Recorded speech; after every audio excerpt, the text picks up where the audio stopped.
Hello, everyone, and welcome to Paralife. I'm Summer Mortimer, and joining me today is 8-time Paralympic medalist and assistant chef de mission for the Beijing Paralympics, Karolina Wisniewska. How are you? I'm great, Summer. How are you? I'm great. Thank you for joining us today. Now, you're assistant chef de mission, but you also were an athlete for Team Canada. Tell me about your disability.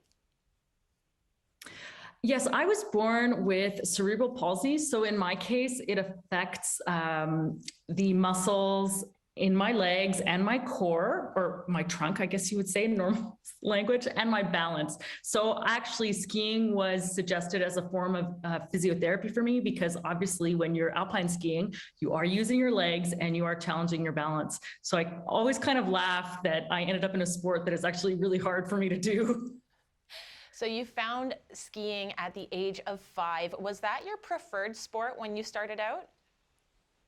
No, not at all. That was definitely my parents doing, and I hated skiing with a passion. Actually, I just kept falling over, and I really struggled to, even ski down the hill without falling over a million times. I have an older sister who's able-bodied, so I was always kind of looking to her and what she was doing, and of course she was skiing along beautifully. And so I was quite frustrated, to be honest, and it took a while before I got bitten by the ski bug and loved the sport. Well, it's a good thing you stuck with it. You've had such a successful career. Your first Paralympics was in 1998, Nagano, Japan. What was that experience like? It was amazing, and it's actually still really fresh in my mind. I had never been to Asia, so that was also something new for me. And as you mentioned, they were my first Paralympic Games, and I was quite young and inexperienced, I would say, in terms of the international circuit and what that was like. But I had set really high expectations for myself because I was skiing really well going in, and I was dominating in certain disciplines. So I had really high expectations and high hopes for myself going into Nagano. And Nagano was a great success. You also competed in Salt Lake City in 2002, winning 2 silvers and 2 bronze medals. But then you took a break from sport. What happened? Yeah, I stayed in skiing for the season after Salt Lake City. And unfortunately, about a year later, I had a crash in downhill, which is the fastest discipline in skiing, where you do often go at speeds over 100 kilometers an hour. So a crash at those speeds is never really a good thing. And I sustained a concussion, which at the time I thought was career ending. And so I retired from skiing at that point.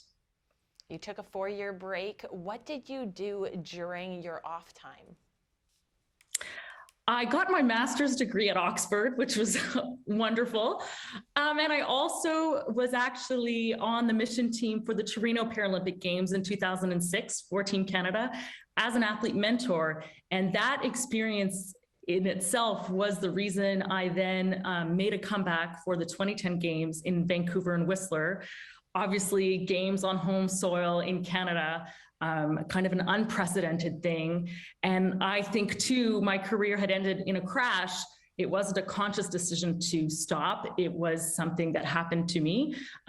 Crashes in ski racing are par for the course, I would say, but it's not something that you consciously think this is the end of my career. So I don't think I was quite finished. And with 2010 coming to Canada, I thought, well, this is an opportunity for me, if I can, and if it is safe and healthy to do so, to start a comeback. And I did.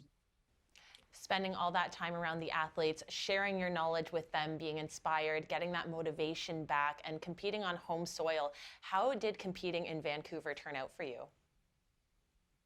It turned out amazingly well. It was probably my most challenging Paralympic experience in terms of performance, simply because I was older.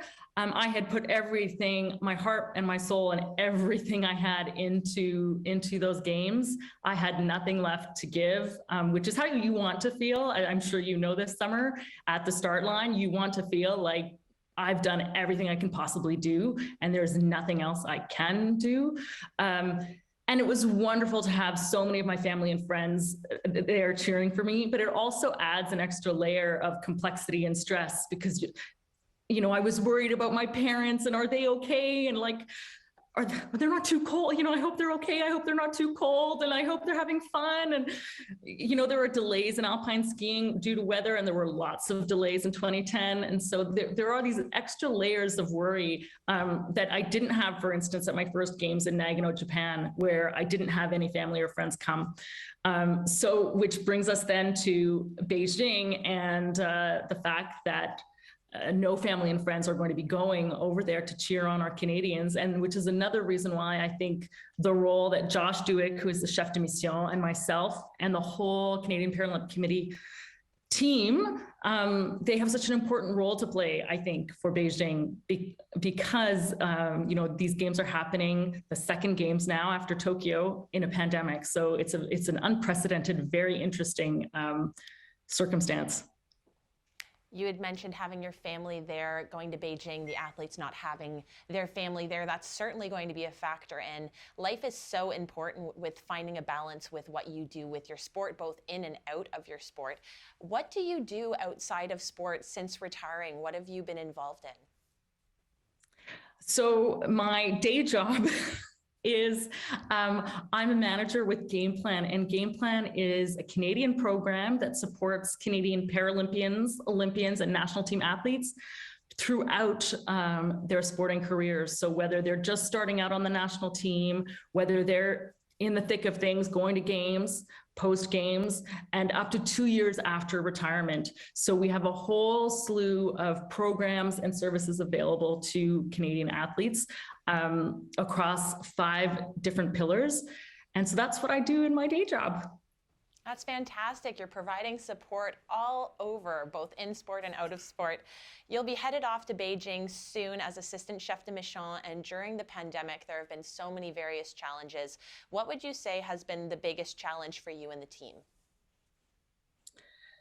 Well, interestingly, actually, it turns out my role due to COVID will be a from Canada role, which makes me a little bit sad because I would love to go to Beijing.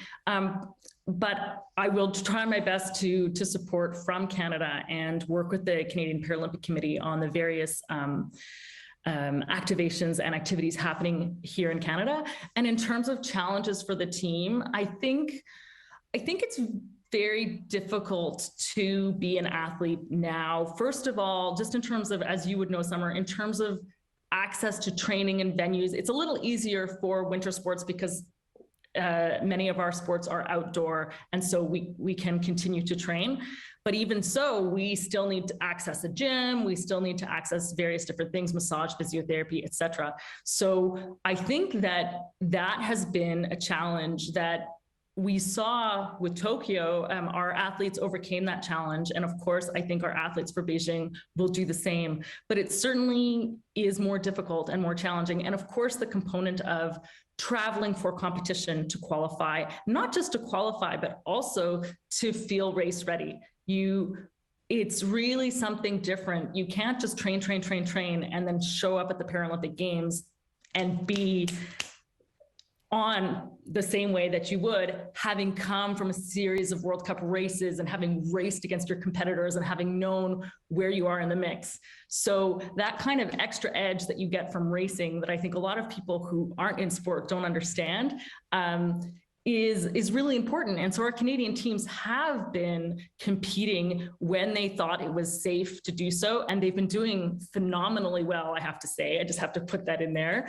But it's certainly been a challenge. And I think to anyone who's gone through the pandemic, not just our high performance athletes, I think everyone has experienced to various degrees, some isolation or some sense of being more alone and being more withdrawn. So we really hope that even though the Beijing Games will offer a very different games experience, that the Canadian Paralympic Committee and Team Canada can offer our Canadian athletes a sense of belonging and a sense of that these games are super special and you've made it to the Beijing Games and you should be terribly proud.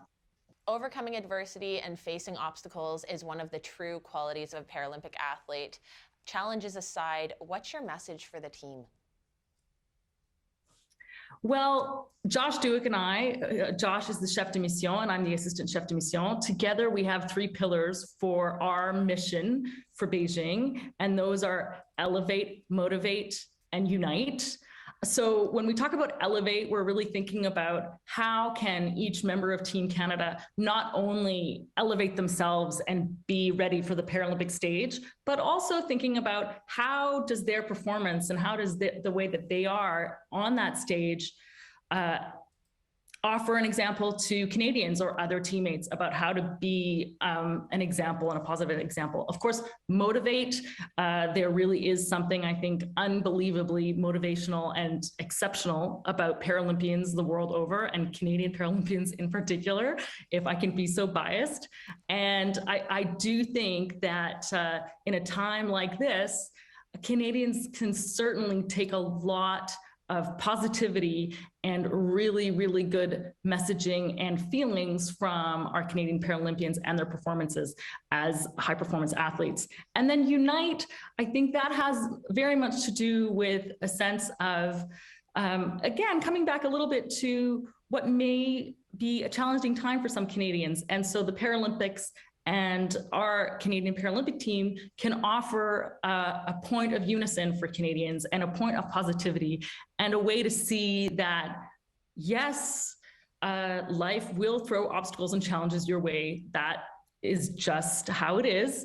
But I really do believe, as a Canadian Paralympian myself and as the assistant chef de mission for Beijing, that our Canadian Paralympians are just a shining example of how to deal with any adversity in a very gracious, tenacious, and powerful way. That's fantastic. Like you said, sport unites community. Thank you so much for talking today, Karolina. Team Canada is so lucky to have you. Thanks so much, Summer. It's been a pleasure talking with you.